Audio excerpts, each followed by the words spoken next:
بہت جلد مل گئی۔ میں نے یہ نوٹ کیا کہ ابا اب پہلے کی طرح شاش بشاش نظر نہیں آتے، اب ان کا سانس بہت زیادہ پھولنے لگا تھا، وہ تھکے تھکے سے نظر آنے لگے تھے۔ مجھے لگا کہ اب کام کی ذمہ داری ابا سے نہیں سنبھالی جا رہی۔ میں نے ابا سے کہا کہ اب آپ کو کام کرنے کی ضرورت نہیں، میں جب نوکری کر رہا ہوں، مجھے تنخواہ بھی اچھی ملی ہے، تو پھر آپ یہ کام نہ کریں، مجھے آپ کی طبیعت ٹھیک نہیں لگ رہی۔ وہ پھولے ہوئے سانس سے کہنے لگی تم ٹھیک کہہ رہے ہو، مجھ سے اب کام نہیں ہوتا، میں بہت جلدی تھک جاتا ہوں۔ اب آپ گھر پر رہنے لگے۔ میں غور کیا کہ میری ستیلی ماں میرے والد پر توجہ نہیں دیتی تھی۔ جب میں آفس سے واپس آتا تو میرے ہاتھ سے بیگ لیتی، مجھے پانی کا گلاس لا کر دیتی، میری پسند کا کھانا بناتی، بس میرے ہی آگے پیچھے گھومتی پھرتی۔ ابا تو چارپائی پہ ہی لیٹ گئے تھے اور اسے بار بار کہتے کہ عالیہ مجھے پانی دے دو، لیکن وہ انہیں چلا کر کہتی کہ آپ کو نظر نہیں آ رہا آسم تھکا ہارا آفس سے واپس آیا، مجھے اسے کھانا تو دے دینے دیں۔ لیکن آپ میں تو صبر ہی نہیں۔ مجھے یہ دیکھ کے بہت برا لگتا۔ میں نے کہا آپ میرا خیال مت رکھا کریں، میں اپنا کام خود کرنے کا عادی ہوں، اب میرے والد کا خیال رکھا کریں۔ میری بات پر پہلے تو چپ ہوگی، پھر کہنے لگی پورا دن انہی کا تو خیال رکھتی ہوں، مگر اب تم آفس جانے لگے ہو، کمانے لگے ہو، سارے گھر کا خرچہ تم پر ہے، تمہیں بھی تو وقت پر چیز چاہیے نا۔ میں نے کہا مجھے جو چاہیے وہ خود لے لوں گا۔ میری باتوں میں چپ سی لگ گئی۔ میں نوٹ کر رہا تھا اور وہ ہر بات سے ابا سے چڑھنے لگی تھی۔ میرے آفس میں میری ایک کولیگ تھی، پیاری سی اور متوسط گھرانے سے، اس کا تعلق شریف اعتبار کی مالک تھی، زیادہ تر نظریں جھکائے رکھتی، اپنے کام سے کام رکھتی، مجھے اس کی عادت بہت پسند تھی۔ وہ آج کل کے لڑکیوں سے مختلف تھی، نہ اسے فیشن کا اتنا شوق تھا، نہ ہی لڑکوں کے آگے پیچھے گھومتی اور نہ ہی لڑکوں کو اپنی طرف متوجہ کرتی۔ ایک دن میں نے اسے بس اسٹاپ پر دیکھا، وہ بس کا انتظار کر رہی تھی کہ اس کے سامنے میرے آفس کے ایک کولیگ لڑکے نے اپنی گاڑی کھڑی کی اور وہ گاڑی کا شیشہ کھول کر اسے گاڑی میں بیٹھنے کا کہا، لیکن وہ نفی میں سر ہلاتی رہی، انکار کرتی رہی۔ حیرت مجھے اس وقت جب اس لڑکے نے اپنی گاڑی کو فرنٹ ڈور کھولا اور باہر نکل کے اس لڑکی کے پاس چلا گیا، گاڑی کی دوسری جانب کا دروازہ کھول کر اسے بیٹھنے کے لیے کہنے لگا، لیکن وہ لڑکی مسلسل انکار کر رہی تھی۔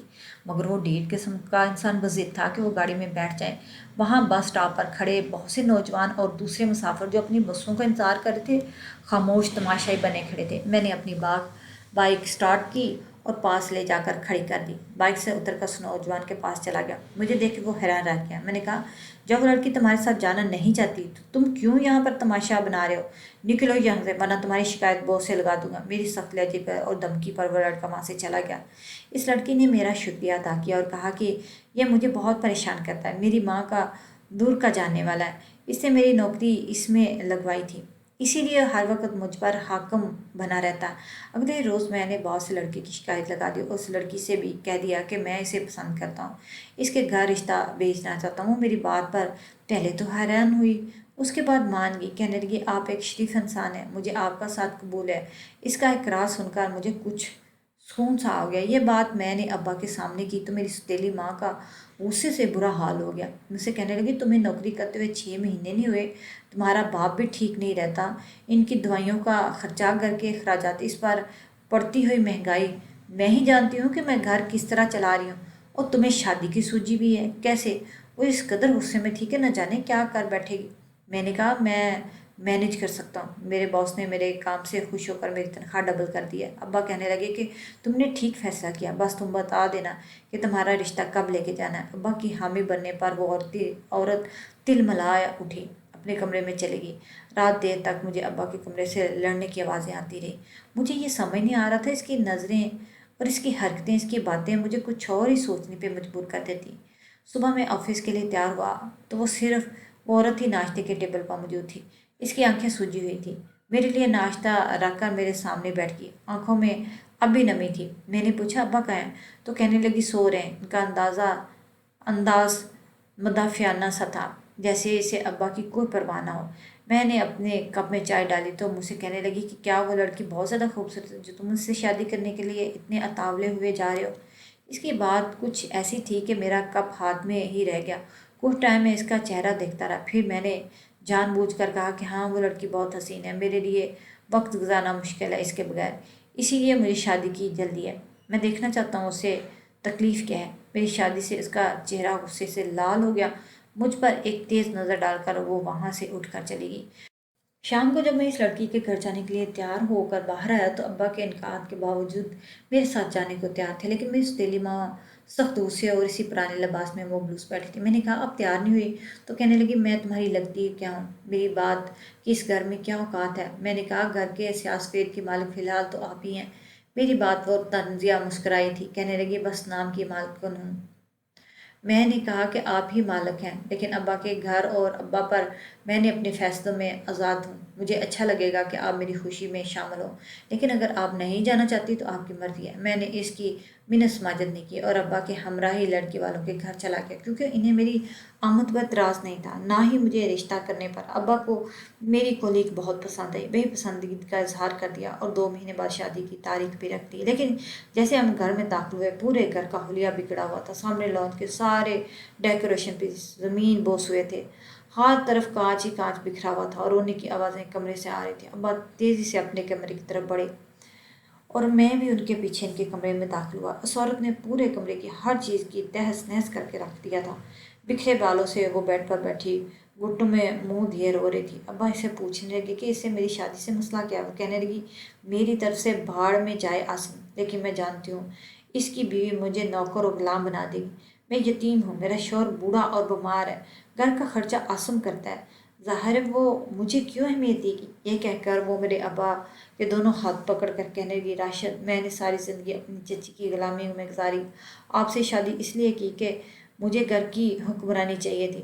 اگر کسی نوجوان مرد سے شادی کرتی تو مجھ سے اپنی بہن ماں کے سارے حق بھی لیتا اور ان کے سامنے جھکاتا۔ مجھے اپنی بادشاہت بہت پسند ہے، میں کسی کو بھی اپنے گھر برداشت نہیں کر سکتی۔ میں اب سمجھا کہ اسے مجھ سے مسئلہ کیا ہے، میری شادی سے نہ تھا، اپنی بادشاہت چھین جانے سے تھا۔ میں نے کہا کہ آپ بے فکر رہیں، میری بیوی بھی آپ کی ویسی عزت کرے گی جیسے میں کرتا ہوں، گھر کی مالک آپ ہی رہیں گی، یہ میرا وعدہ ہے۔ میری بات پر اس نے بس ایک نظر مجھ پر ڈالی، میں اپنے کمرے میں چلا گیا۔ لیکن اگلے روز مجھ پر جو جیسے قیامت ٹوٹ پڑی تھی۔ میرے والد کا رات سوتے ہوئے انتقال ہو گیا تھا۔ مطلب سمجھ نہیں پا رہا تھا کہ رات میرے والد کو آخر ہوا کیا۔ میری سوتیلی ماں کو وشی کے دورے پڑنے لگے تھے، وہ بار بار ابا کا نام پکار کر رونے لگتی، پھر بے ہوش ہو جاتی۔ 3 دن ہمیں نہ کھانے کی ہوش تھی نہ پینے کی، لیکن وقت بہت بڑا مرہم ہوتا ہے، اس لیے میں خود کو سنبھال چکا تھا۔ میری سوتیلی ماں کا اس کے گھر کے علاوہ کوئی ٹھکانا نہیں تھا، اس لیے وہ یہی رہتی تھی۔ میں نے اپنے سسر سے کہا کہ میرے والد حیات نہیں ہیں اور میری ماں کو بھی ایک ہمدرد سہارے کی ضرورت ہے، اس لیے میں سادگی سے جلدی مہک کے ساتھ نکاح کرنا چاہتا ہوں۔ انہیں اس بات پہ کوئی اعتراض نہیں تھا، لیکن جب یہ بات میں اپنی سوتیلی ماں سے کی تو وہ مجھے تیز نظروں سے گھورنے لگی، لیکن بولی کچھ نہیں۔ رات کو میں سو گیا جب مجھے لگا کہ کسی نے تیز بو والا رومال میری ناک پہ رکھا۔ اس کی بو سے میں ہوش سے غافل ہو گیا اور صبح جب میری آنکھ کھلی مجھ میں ہمت ہی نہ تھی، کمزوری محسوس ہو رہی تھی۔ پھر تو روز ہی ایسا ہونے لگا۔ 8 دن کے اندر مجھ میں اتنی ہمت نہ رہی کہ میں اپنے پیروں پر چل سکوں۔ ایک رات میں نے اپنی ناک میں روئی ٹھونس لی تھی تاکہ مجھ پر نشے کا اثر نہ ہو، اسی لیے جب میں رومال میرے ناک پہ رکھا گیا میں نے اس کی کلائی کو فوراً سے دبوچ لیا، اٹھ کر بیٹھ گیا۔ وہ عورت تھی، مجھے بے ہوش کرتی تھی، مجھے تیز نشہ دیتی تھی۔ میں نے کہا تم یہ کیوں کر رہی ہو؟ آخر میں نے تمہارا کیا بگاڑا؟ کہنے لگی میں تم سے محبت کرتی ہوں آسم، اس بوڑھے سے شادی میں نے اپنے چچا چچی سے جان چھڑوانے کے لیے کی تھی، لیکن جب تمہیں دیکھا تو میں اپنے ہوش کھو بیٹھی تھی، لیکن تم مجھے ماں سمجھ بیٹھے، میں نے تمہیں کبھی بیٹا نہیں سمجھا، تم مجھ سے دور رہتی تھی، اس لیے میں نے جان بوجھ کر دوپٹے کو آگ لگائی کیونکہ مجھے تمہاری قربت کی چاہ تھی۔ ابا کو نشہ دے کر سلاتی، تمہیں بھی نشہ آور دودھ پلا کر تمہارے ساتھ رات گزارتی، لیکن تم نے دودھ پینا چھوڑ دیا۔ تمہاری خاطر میں نے کیا کچھ نہیں کیا، یہاں تک کہ تمہارے باپ کو بھی مار ڈالا تاکہ تمہیں پا سکوں، اور تم پھر اس لڑکی کو اپنانا چاہتے۔ یہ بات میں برداشت نہیں کر سکی، اس لیے تمہیں نشہ دے کر میں تم سے اپنی خواہش پوری کرتی ہوں۔ لفظ ایسے تھے کہ مجھے لگا وہ میرے پاس آ کر بیٹھ گئی۔ میں فوراً سے پیچھے ہٹا، لیکن وہ پیچھے نہیں ہٹی تھی۔ میں اتنا کمزور ہو چکا تھا کہ میں اس کو پیچھے بھی نہیں ہٹا پا رہا تھا۔ میں پھوٹ پھوٹ کر رویا کہ کیسی غلیظ عورت تھی، اسے یہ تک کا احساس نہ تھا کہ اس کا اور میرا رشتہ کیا ہے۔ وہ میرے پہلو میں سو رہی تھی، میں بہت مشکل اٹھا اور کچن سے تیز دھار چاقو نکال کر اس عورت کے پاس آ گیا، اس پر اتنے وار کیا کہ اسے عبرتناک نشان بنا کے رکھ دیا۔ پھر میں نے سوشل میڈیا پر اپنی ویڈیو پر ساری حقیقت بتائی۔ اب میں جیل میں ہوں، پھانسی کی سزا پا چکا ہوں، مجھے کوئی افسوس نہیں۔ کیونکہ میں دنیا کو یہ بھی بتا چکا ہوں کہ ایسی ذلیل عورت کا انجام بھی یہی ہونا چاہیے۔